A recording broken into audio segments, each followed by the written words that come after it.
فاسألوا أهل الذكر إن كنتم لا تعلمون۔ ایک بھائی نے سوال کیا ہے کہ ایک شخص نے اپنی بیوی کو 3 ماہ پہلے طلاق دے دی، 3 مرتبہ اکٹھا ہی طلاق کہہ دیا، اب وہ سلو کر سکتا ہے؟ عزیز بھائیو، رسول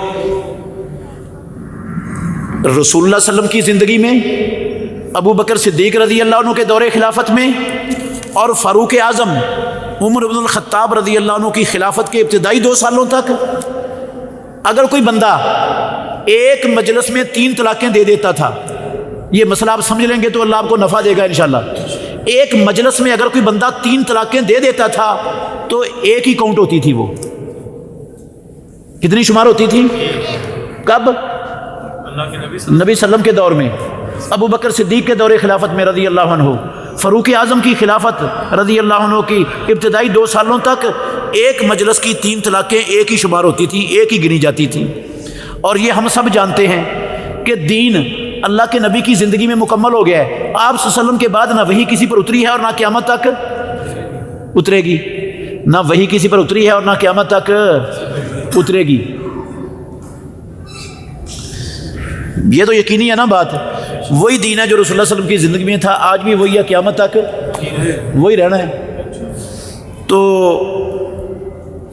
حضرت عمر ابن الخطاب رضی اللہ عنہ نے بطور تدبیر کے، شرعی طور پر نہیں، تدبیری طور پر بطور سزا کے اپنی خلافت میں یہ قانون بنا دیا تھا 2 سالوں کے بعد کہ جو بندہ 3 طلاقیں دے گا میں اس کو رجوع نہیں کرنے دوں گا، اس کو تینوں ہی بنا دوں گا۔ یہ قانون بنایا تھا، کیوں بنایا تھا؟ بطور سزا کے، تدبیر کے طور پر۔ تدبیر کیا کرنی تھی؟ ضرورت کیا پڑی تھی؟ ضرورت کیا پڑی تھی؟ ضرورت یہ پڑی تھی کہ حضرت عمر فاروق رضی اللہ عنہ کے دور خلافت میں یہ کٹھی 3 طلاقیں کہنے کی وبا لوگوں میں عام پھیل گئی تھی۔ جو جس کو غصہ چڑھتا تھا چل طلاق طلاق طلاق بک دیتا تھا، منع کرنے کے باوجود لوگ باز نہیں آتے تھے، رکتے نہیں تھے۔ تو کٹھی 3 طلاقیں دینا کتاب اللہ کا مذاق اڑانے کے مترادف عمل ہے۔ سنن نسائی میں حدیث ہے، رسول اللہ صلی اللہ علیہ وسلم کو پتہ چلا کسی بندے نے کٹھی 3 طلاقیں دی ہیں، آپ نے خطبہ دیا اور کہا ایلعب بکتاب اللہ وانا بین اظہرکم، میری موجودگی میں تم نے کتاب اللہ کو تماشا بنا لیا۔ اللہ کے نبی نے 3 طلاقیں دینے کو کتاب اللہ کا مذاق اڑانا قرار دیا ہے۔ تو یہ کام عام پھیل گیا تھا لوگوں میں، منع کے باوجود نہیں باز آتے تھے۔ حضرت عمر رضی اللہ عنہ نے اس کام سے روکنے کے لیے بطور تدبیر کے یہ قانون بنایا تھا، وہ قانون شریعت نہیں تھی۔ اور یہ تدبیری قانون سازی یہ اسلام حق دیتا ہے امیر کو، تدبیر کے ساتھ فیصلے کرنے کا اسلام امیر کو حق دیتا ہے۔ حضرت عثمان نے نہیں کیا تھا رضی اللہ عنہ۔ اللہ کے نبی کی زندگی میں جمعے کی ایک ہی اذان ہوتی تھی جب امام ممبر پر بیٹھ جاتا تھا۔ فاروق صدیق اکبر رضی اللہ عنہ کے دور میں بھی ایک ہی اذان ہوتی تھی جب ممبر پر بیٹھ جاتے تھے۔ حضرت عمر بن الخطاب رضی اللہ عنہ کے دور خلافت میں بھی ایک ہی اذان ہوتی رہی 12 سال جب امام ممبر پر بیٹھ جاتا تھا۔ حضرت عثمان رضی اللہ عنہ کے دور خلافت کے شروع میں بھی ایک ہی اذان ہوتی رہی۔ اب کیا ہوا؟ مدینے کی آبادی پھیل گئی، مدینہ وسیع ہو گیا، لوگ زیادہ ہو گئے اب مدینے میں۔ اب مسجد میں سپیکر تھے نہیں کہ وہ لوگوں کو مسجد کی اذان کی آواز سنائی دیتی، لوگوں کے پاس گھڑیاں اور موبائل اور ٹائم دیکھنے والا کوئی ذریعہ بھی نہیں ہوتا تھا کہ ان کو ٹائم کا پتہ چل جائے کہ جمعہ شروع ہو گیا ہے، ایسا کوئی ذریعہ بھی ان کے پاس نہیں تھا، اذان ان کو نہیں پہنچتی تھی، سپیکر نہیں تھے۔ تو حضرت عثمان رضی اللہ عنہ نے بطور تدبیر کے کوئی شرعی حکم انہوں نے آرڈر جاری نہیں کیا، یہ کوئی شرعی آرڈر نہیں ہے، شرعی حکم نہیں ہے، شریعت نہیں ہے، بطور تدبیر کے انہوں نے زورا مقام پر بازار کے اندر ایک اذان کہلوانی شروع کر دی، زائد، ادھر ایک اذان ہو رہی ہے اور ایک اذان ادھر بازار میں ہو رہی ہے، تاکہ وہاں کے لوگوں کو بھی آواز پہنچ جائے اور وہ بھی جمعے کا فریضہ ادا کر سکیں، جمعے کے فریضے سے وہ کوتاہی نہ کر بیٹھیں، پیچھے نہ رہ جائیں، ان تک تو یہاں کی آواز پہنچ ہی نہیں رہی۔ اس ضرورت کے تحت بطور تدبیر کے حضرت عثمان رضی اللہ عنہ نے یہ کام کیا، اجازت تھی ان کو کرنے کی۔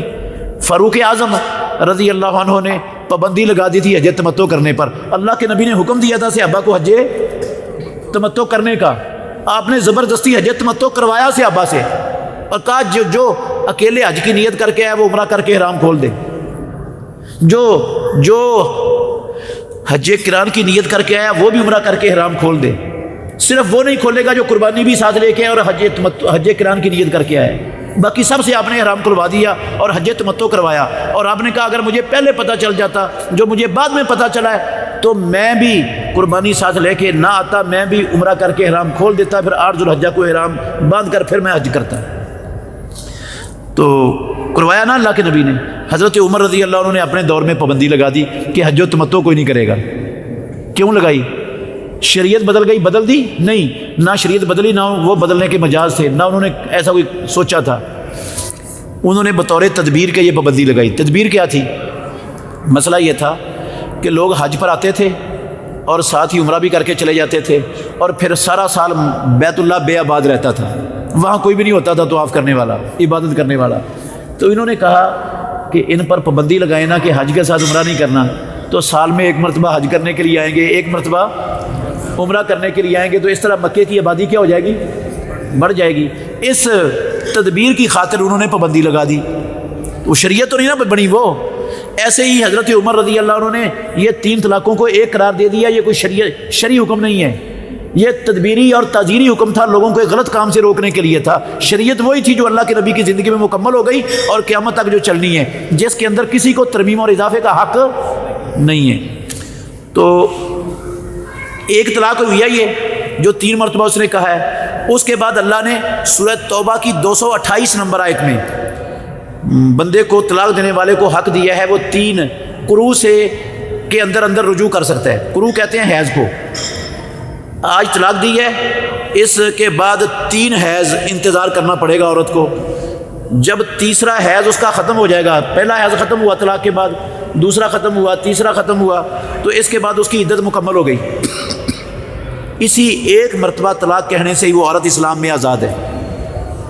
اسلام میں کیا ہو گئی؟ آزاد ہو گئی۔ اس کا دوسری جگہ پر بھی نکاح ہو سکتا ہے، اور اس پہلے مرد کے ساتھ اگر سلو کی نوبت آتی ہے تو اس کے ساتھ بھی نیا نکاح، اس کے ساتھ بھی دوبارہ نکاح، تجدید نکاح ہو جاتا ہے۔ ٹھیک ہے، اگر وہ تیسرا حیض ختم ہونے سے پہلے سلو ہو جاتی ہے ان کی، تو پھر نکاح کی ضرورت نہیں ہے۔ پھر بغیر نکاح کے کم از کم 2 لوگوں کی موجودگی میں بندہ یہ کہہ دے کہ میں اپنے لفظ واپس لیتا ہوں، آج کے بعد تو میری بیوی ہے، میں نے رجوع کر لیا تیرے ساتھ، کوئی لفظ اس طرح کا بول دے تو وہ کیا ہو جائے گا؟ رجوع ہو جائے گا، وہ نکاح دوبارہ بحال ہو جائے گا مکمل۔ ٹھیک ہے، اگر یہ نہیں بولا، عدت ختم ہو گئی، تو دونوں کا آپس میں نیا نکاح بھی ہو سکتا ہے۔ یہ زندگی میں طلاق کے بعد 2 مرتبہ ہو سکتا ہے۔ طلاق کے بعد یہ زندگی میں 2 مرتبہ کر سکتا ہے پوری زندگی میں۔ اگر 2 مرتبہ کر چکا ہے، طلاق دے کے سلو کر چکا ہے، 1 مرتبہ طلاق دے کے سلو کر لی، پھر طلاق دے کے سلو کر لی، پھر زندگی میں کسی موڑ پر طلاق کہہ دیا، اب سلو کا دروازہ بند ہو گیا، اب وہ عورت اس مرد پر ہمیشہ کے لیے حرام ہو گئی۔ سمجھ آ گئی بات؟ تو یہ بھائی جس نے پوچھا ہے، اگر تو اس کی بیوی عدت کے اندر ہے تو وہ کم از کم 2 لوگوں کی موجودگی میں وہ یہ لفظ کہہ دے کہ میں اپنے لفظ واپس لیتا ہوں، تو میری بیوی ہے تو ان کی سلو ہو جائے گی۔ لیکن یہ طلاق ساری زندگی کاؤنٹ ہوتی رہنی ہے۔ اور اگر عدت ختم ہو گئی ہے اور دونوں سلو کرنے پر رضامند ہیں تو پھر نئے سرے سے نیا نکاح ہوگا مکمل، نیا حق مہر ہوگا، نیا ایجاب و قبول ہوگا، ولی کی اجازت بھی ہوگی، ولیمہ بھی ہوگا، سارا کچھ نیا کرنا پڑے گا، پھر ان دونوں کا آپس میں نکاح ہو سکتا ہے۔ دونوں کا آپس میں سورہ توبہ کی جو 232 نمبر آیت ہے نا، اسی مسئلے میں اتری ہے، ایسے ہی مسئلے میں۔ ماکر بن یسار رضی اللہ عنہ، صحیح بخاری کی حدیث ہے، ان کی ہمشیرہ کو طلاق ہو گئی، عدت گزر گئی، خامد نے رجوع نہیں کیا۔ عدت کے بعد لوگوں نے ماکر کو کہا کہ ہم آپ کی بہن سے نکاح کرنا چاہتے ہیں، پیغام آنے شروع ہو گئے۔ وہ پہلے خامد کا بھی پیغام آ گیا کہ میں بھی نکاح کرنا چاہتا ہوں۔ ماکر رضی اللہ عنہ نے قسم اٹھائی، کہنے لگے پہلے میں اپنی بہن کا نکاح اس کو دے کر اس کو عزت دی تھی، اس کو راس نہیں آئی، اس نے میری بہن کو طلاق دے دی ہے، اللہ کی قسم اب دوبارہ اپنی بہن کا نکاح اس سے نہیں کروں گا۔ جبکہ وہ پہلا خامد اس کو بسانے میں مخلص تھا اور بہن بھی وہاں بسنے کے لیے تیار تھی۔ اللہ نے یہ آیت اتاری، وَإِذَا طَلَّقْتُمُ النِّسَاءَ فَبَلَغْنَ أَجَلَهُنَّ فَلَا تَعْضُلُوهُنَّ أَن يَنكِحْنَ أَزْوَاجَهُنَّ إِذَا تَرَاضَوْا بَيْنَهُم بِالْمَعْرُوفِ۔ اولیاء جب عورتوں کو طلاق ہو جائے وہ اپنی عدت پوری کر لیں، عدت پوری کرنے کے بعد پھر پہلے خامدوں کے ساتھ نکاح کرنا چاہیں تو بیچ میں رکاوٹ نہ بنو، نہ روکو ان کو، ہو سکتا ہے نکاح ان کا پہلے خامدوں سے۔ رسول اللہ صلی اللہ علیہ وسلم نے ماکل بن یسار رضی اللہ عنہ کو بلایا، یہ آیت سنائی، انہوں نے اپنی قسم توڑ دی اور کفارہ دیا اور اپنی بہن کا دوبارہ نکاح اسی عورت سے، اسی مرد سے کر دیا۔ سمجھ آ گئی کون بھائی تھا سوال کرنے والا؟ سمجھ آ گیا مسئلہ؟